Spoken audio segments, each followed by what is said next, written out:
छोटे से शहर में एक खिलौनों की दुकान थी। दुकान बहुत पुरानी और छोटी थी, लेकिन उस दुकान वाले का दिल बहुत बड़ा था। वो बच्चों के खिलौने बहुत कम दाम में बेचता था, ताकि हर बच्चा खुश हो सके। लेकिन उसकी छोटी सी दुकान देखकर लोग ज्यादा खिलौने नहीं खरीदते थे। मुश्किल से उसके घर का खर्च निकलता था।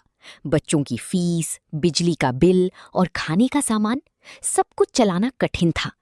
फिर भी वो हमेशा मुस्कुराकर सबकी मदद करता और कहता, जैसी भगवान की मर्जी। एक दिन भगवान इंसान का रूप लेकर उसकी दुकान पर आए। उन्होंने कहा, भाई, आज मेरे बेटे का जन्मदिन है। अगर मैं उसके लिए खिलौना लेकर नहीं गया तो वो बहुत दुखी हो जाएगा। लेकिन मेरे पास सिर्फ 20 रुपए हैं और ये खिलौना 100 रुपए का है।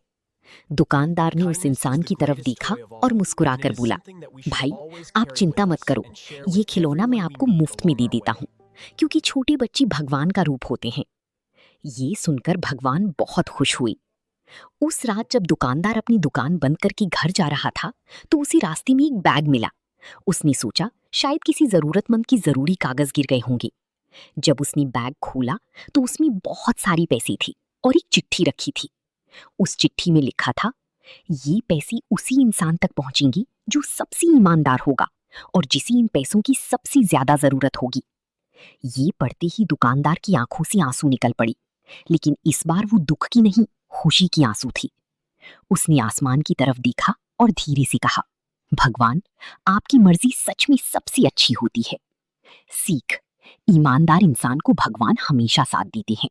अगर स्टोरी अच्छी लगी हो तो बिनी किड स्टोरी को लाइक एंड सब्सक्राइब करें।